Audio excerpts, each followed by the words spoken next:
liftoff of the 25th Space Shuttle mission. 1986년 1월 28일 오전 11시 39분 전 세계가 지켜보는 가운데 우주로 향하던 챌린저 5.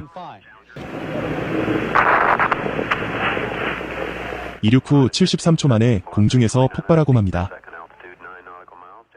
챌린저5는 나사의 우주왕복선 프로그램의 일환으로 우주 탐사와 과학 연구를 위해 개발된 우주왕복선 중 하나였습니다. 이번 임무는 통신 위성 배치와 헬리 해성 관측 등 중요한 과학적 목표를 가지고 있었죠. 하지만 이번 임무가 특히 주목받은 이유는 바로 민간인 교사 크리스타 맥컬리프의 참여 때문이었습니다. 1984년 나사는 티처 인 스페이스 프로그램을 발표하며 최초의 민간인 우주비행사를 선발하기로 했습니다.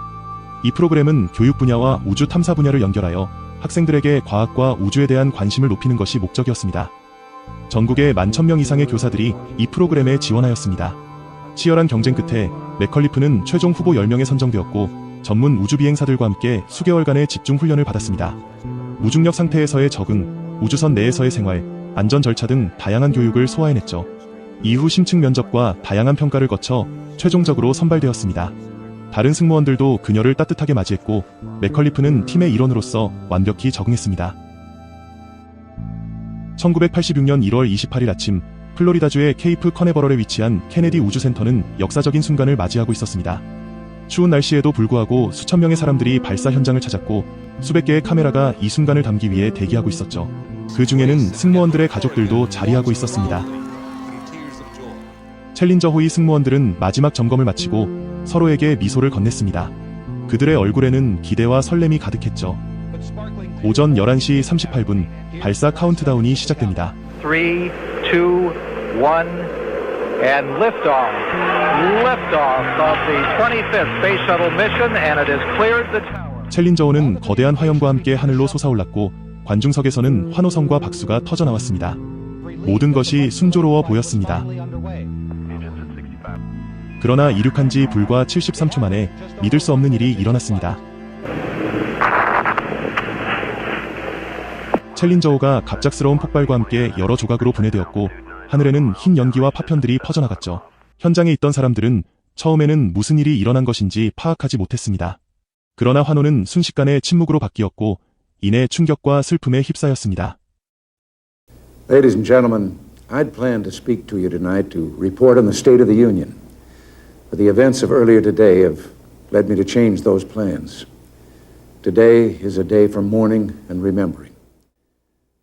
사고 후 정부는 로저스 위원회를 구성하여 철저한 조사를 시작했습니다. 위원회에는 전직 국무장관 윌리엄 P. 로저스, 우주비행사 닐 암스트롱, 물리학자 리처드 파인만 등 다양한 분야의 전문가들이 참여했습니다. 이들은 나사의 관리자들, 모튼 시오콜의 엔지니어들, 그리고 관련된 모든 인물을 대상으로 심층적인 인터뷰와 청문회를 진행했고 발사 전날의 회의록, 통신 기록, 기술 자료 등을 면밀히 분석하며 사고의 원인을 파헤쳤습니다. 조사 결과 오른쪽 고체 로켓 부스터의 오링이 문제의 핵심임이 밝혀졌습니다. 오링은 로켓 부스터의 연결 부위에서 연료의 누출을 방지하는 고무 재질이 실입니다. 그러나 발사 당일의 이례적인 저온으로 인해 오링의 탄성이 저하되어 제대로 기능하지 못했습니다. 특히 물리학자 리처드 파인만은 청문회에서 간단한 실험을 통해 이 문제를 명확히 보여주었습니다. 그는 오링 조각을 얼음물에 담갔다가 꺼내어 차가운 온도에서 고무의 탄성이 어떻게 사라지는지 직접 시연했습니다. 결국 추운 날씨로 인해 오링이 제 역할을 하지 못하면서 고온의 연소가스가 로켓 부스터의 연결 부위에서 누출되었고 내부 연료 탱크를 손상시켜 대규모 폭발로 이어진 것입니다. 하지만 기술적인 결함만이 문제가 아니었습니다. 발사 전날 모튼 시오콜의 엔지니어들은 저온에서의 오링 위험성을 강력히 경고하며 발사 연기를 요청했습니다. 엔지니어 로저 보잘리와 앨런 맥도널드는 위험성을 강조하며 상부에 호소했지만 그들의 우려는 관리자들에 의해 무시되었습니다. 이 비극적인 사고로 각자의 꿈과 열정을 안고 우주로 향한 7명은 끝내 돌아오지 못했습니다.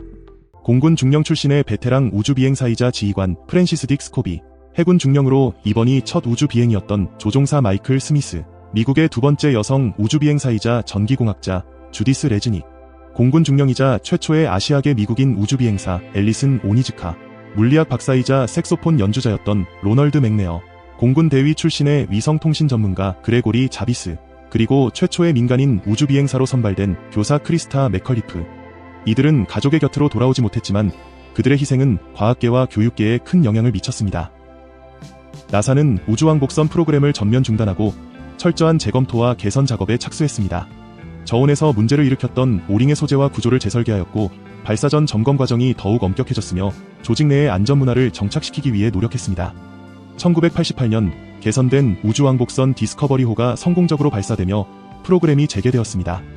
이는 챌린저호의 희생이 헛되지 않았음을 보여주는 순간이었습니다. 맥컬리프와 다른 승무원들의 가족들은 그녀의 교육에 대한 열정을 이어가기 위해 챌린저 센터를 설립했습니다. 이 비영리 단체는 학생들에게 과학, 기술, 공학, 수학 교육을 제공하여 차세대 탐험가와 혁신가를 양성하는 데 힘쓰고 있습니다. 이곳에서 많은 학생들이 우주 비행사가 되는 꿈을 꾸고 과학자나 엔지니어로서의 미래를 그리게 됩니다. 전국의 여러 학교와 교육시설들이 그녀의 이름을 따서 명명되었으며 이는 그녀의 꿈이 여전히 교육 현장에서 살아 숨쉬고 있음을 보여줍니다.